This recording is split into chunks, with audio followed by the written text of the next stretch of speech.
Welcome to Driving to College, the channel where we try to take the confusion out of the college search, choice, application, and affordability issue. Today we'll go through some of the pros and cons of dual enrollment, and if you're thinking about dual enrollment courses for your son or daughter, hopefully this video will help you think through that process. Today we'll be cruising around campus in a 2017 Subaru Forester, which was great when it snowed, but as you can see, we are not using the all-wheel drive today because the snow is cleared off the roads. One of the great things about this university that I loved is the natural setting and the views on campus. You can often see Pikes Peak in the near distance, and I can tell that students enjoy the walkability of this campus, and in between there are some nice little landscaped areas making the campus look like a very pleasant place to spend time. So let's talk a little bit about dual enrollment. And you might have heard some of the parents of your sons or daughters talking about dual enrollment at a swim meet or some other event, and you might hear them say, well, that their son or daughter is going to start college with one whole year already completed. And that might sound pretty good to you, so let's help you figure out how to get in on that action yourself. So maybe you're thinking by now, okay, this sounds pretty good. I'm interested, but but what does it cost, and is it really worth doing? So let's talk a little bit about the financial structure for the courses. I'll give you some of my pros for doing dual enrollment. There are some drawbacks, so the pros, cons, there are a couple of those of each, and then I'll give you a couple of tips to finish off with. And when we're done, if you have any questions that I didn't cover, feel free to leave a comment below, and I'll make another video if there are enough questions to do that. So typically, like most things, the cost of dual enrollment courses will vary from school to school. But in my experience, they are almost across the board pretty affordable. So I know in my area there are several community colleges who are doing dual enrollment, and they are typically charging their community college tuition, which, can be around $90 a unit or so. But I also know there are some private schools in my area who are offering dual enrollment or advanced standing. I think some of them call it that. And those can be really affordable. They're charging far less than their typical undergraduate tuition for the school. And sometimes they're in the neighborhood of $75 per course. Sometimes they're $75 or so per unit. So again, overall, you should be able to find dual enrollment at a low tuition rate. And aside from what you might pay just for the course, there are sometimes some really good side benefits. I know of schools who will consider dual enrollment students as part of their student body and will offer them a student ID card, which would then maybe get them into fine arts events for free or athletic events for free, perhaps the library, and so things like that. The other things you'll want to look for that would be some benefits to dual enrollment are that you might have access to tutoring on campus. I know that some schools in my area will do online tutoring for dual enrollment students. And of course, if there's a tutorial center on campus, they would have access to that as well. So beyond the tuition, you may be getting some benefits that way. So I've kind of moved into the pros already.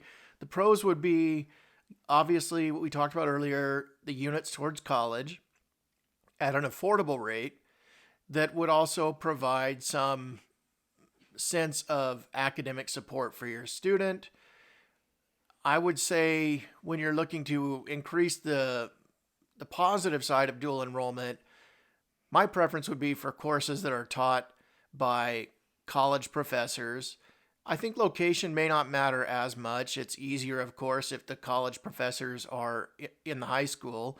But if you're close by to your community college or whatever school is doing that, location on site can be a nice experience and can get a little bit of that feel while in high school of what is it like to be on a college campus. But I would check with who's teaching it. I would do some research into the content, especially if they're taught by your high school teachers, and to see whether or not this is legitimately a better content version than the high school class might be without it.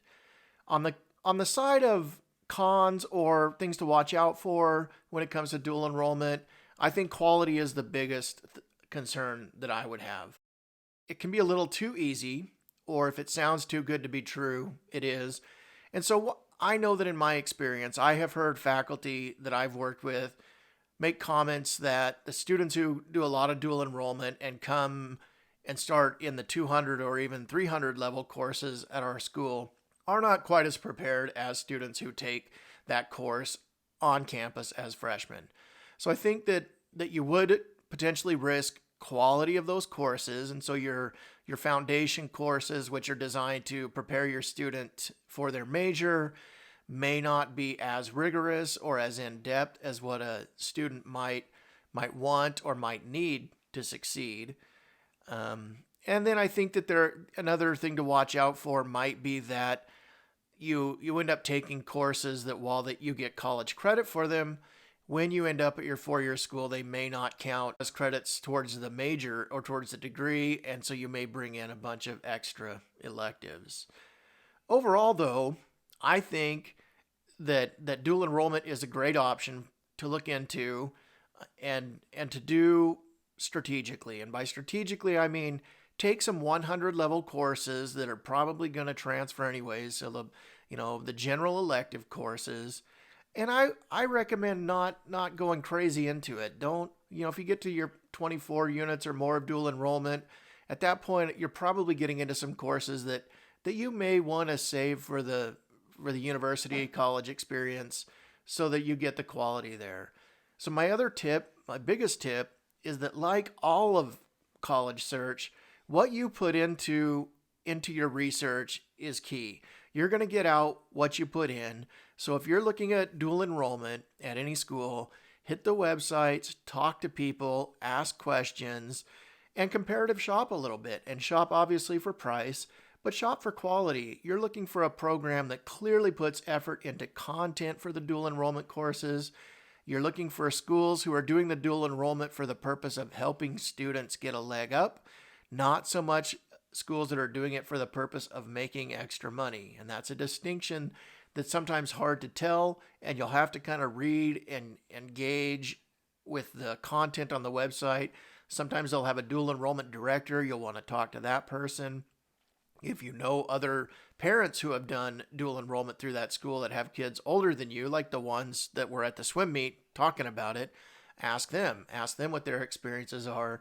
But typically for all aspects of college search, research is key. You've listened to this video, that's great. It's kind of a start, intro level, and I encourage you to keep doing more research. Feel free to ask me questions again, and I'll see if I can come back and take a deeper dive into it. And finally, the last tip I have for you when you're thinking dual enrollment is to really know, as a family, what you want out of it. What's your main goal for looking into dual enrollment? If your main goal as a family is to save money, then you'll know. And you can meet that goal for sure under dual enrollment. If your main goal is to get ahead and be ahead of other students in your class, that may or may not be a goal that you want to attach to dual enrollment, since getting ahead really only matters when you're talking to other parents, that each student's going to have their own pace through the college experience. Another goal that you might have as a family is to build that application, build that resume. And in this instance, I do not think that dual enrollment classes are going to help you build your resume or enhance your acceptance to college. My recommendation there, if that's your goal as a family system, is to focus on AP or IB courses. Finally, you may have a goal for dual enrollment that you want to take more challenging content courses in high school, and you think that dual enrollment might be a way to do that. Again, that is possible, but you'll want to look at the curriculum and make sure that it is actually different or better than what you might be taking in a regular high school course. And then again, my personal preference as an admissions person is that I do think that AP courses are more rigorous and better prepare students than do dual enrollment. I think the best way to take advantage of dual enrollment is if you're looking to save money on tuition and maybe cut off a year of full-time tuition at the four-year college. So I've tried to help you out here a little bit with some thoughts about dual enrollment. Good luck in your search. As always, enjoy the journey.